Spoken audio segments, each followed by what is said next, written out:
Hey everybody, it's Pedos, and what you're watching on the screen is floor 39 of Dungeoneering. This is the first time I've ever seen the Necrolord, and if you don't know what he does is, you can't attack him with melee, because he's behind this massive weird wall of hands, and he summons these skeletons, because he's a necromancer, and the way you meant to do it is you meant to mage him with an earth spell, or range him, and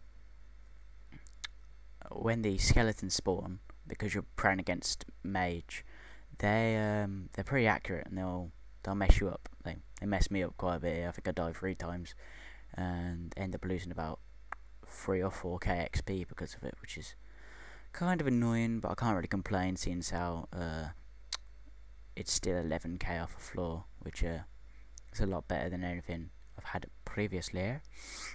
And what I want to talk about in this video is why I like dungeoneering. One is because of bosses like this. I mean, when I first got back into RuneScape, like probably since the start of this year, when I was really thinking about getting into boss killing and training my combat and stuff like that, which obviously hasn't happened yet because I decided to go for a more skilling route. But I was watching a lot of videos of World of Warcraft. If you somehow don't know what World of Warcraft is, then I'm pretty sure Google can help you out there.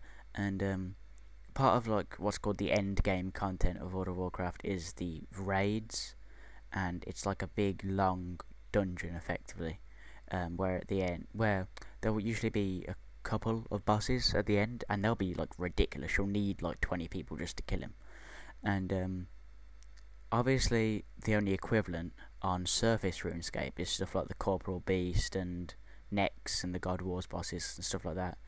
And for a player of my level, with my kind of items, it's just not feasible to go to any of those bosses. I definitely couldn't solo any of those bosses, and unless I was part of a pretty good team. If I was part of a team, I could probably go to Bandos, but other than that, you need good stats and good armor.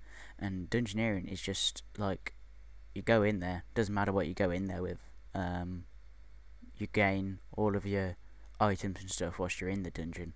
So like right now I've got an Argonite spear and an Argonite plate body in my inventory, obviously because I'm not using melee, and those are level 70 weapons and 70 chest plates, which is like the same as like a Torag's plate body and a little bit better than a Guffin spear, which for some people they can't afford that. Which if you can't afford that, you might want to think about actually learn how to make some money on this game, 'cause it's pretty easy to make enough money for that. But in the journey, it doesn't matter what you go in with, because like I said, you can just pick up all this stuff and you get the experience of killing boss monsters with like mechanics about them that will mean you have to, like for this one, obviously can't fight it with melee, you got to use mage, and then the skeletons spawn, and if I knew anything about the skeletons, I would have teleported out the room to avoid the damage from them.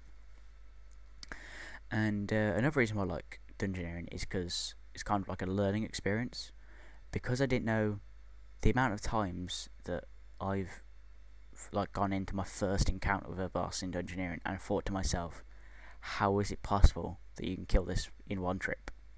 Like, especially with the occult floors, the runebound behemoth, when I first ran into that, I thought to myself, how is this physically possible to kill it? It just seems so ridiculous to me. But once you fight it for the second time, you kind of realise, well, maybe if I do this slightly differently, then I can actually kill it. Another reason why I like it is because of obviously the rewards. I mean, the chaotic weapons are obviously the kind of long-term goals. If you're going for like 99 or a high level, you're gonna have enough tokens to buy that. But the smaller ones, like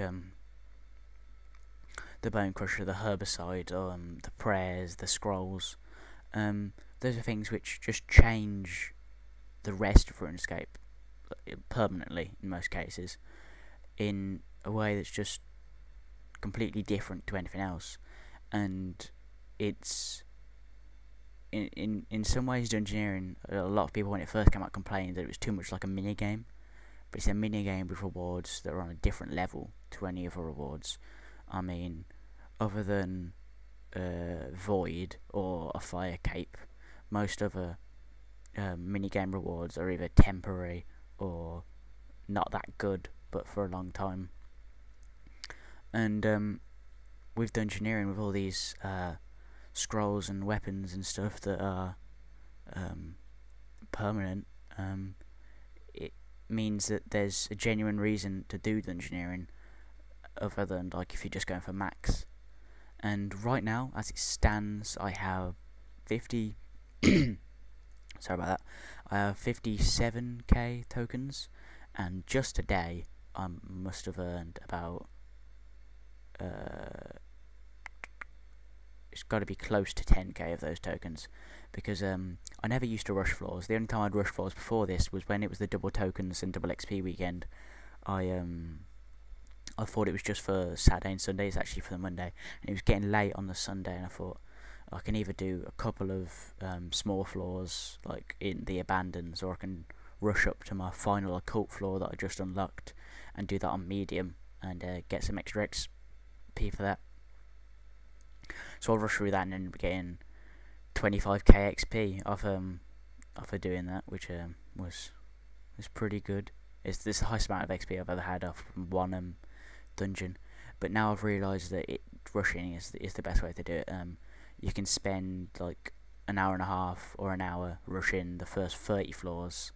That's going to take you the start. Say we're talking about like weekdays. It's going to take you the start of one day, and then like the rest of that day you can do 3 or 4 of mediums, because then from then on you do, for me at least, 30 to 39 on mediums, which each one is gonna, around my level, it's gonna net you between 8k at the lowest and about 15k at the highest on the occult ones. It also depends how many doors you get skill locked out of. That's kind of annoying when you have like 5 keys left. You go to your last door and it's like a thieving thing, and you go to it and it says like level 77, and then you punch yourself in the face and roll your head across the keyboard. That's kind of annoying, I'm not gonna lie. But because of the immense lag that my computer suffers right there, instead of actually showing the rest of the interface for the XP, it just kind of froze. Which what I actually did was I actually recorded the boss fights for all 9 of the medium floors I did, because that was kind of what I was trying to do for this video. But they ended up being like 2 or 3 minutes each, so it would have been like a 20-minute long video. So instead I just included this one. But progress towards my chaotic rapier and frost dragons is coming on well. I've recently started merching maple longbow U's, which if you want me to do a guide for that, it's pretty simple. If you leave a comment about that, if you want me to do a guide, it's really easy. I always thought merching was this thing that I could never like get a hold of, but this I found really easy. So like I said, if you want me to do a guide on that, leave it in a comment. I reckon by Christmas I should have 85 Dungeoneering, and by the new year I should be set up for killing frosts. But anyway, it's been Paddy Boss. If you like the video, please do give it a like if you haven't already subscribed, and I'll see you soon.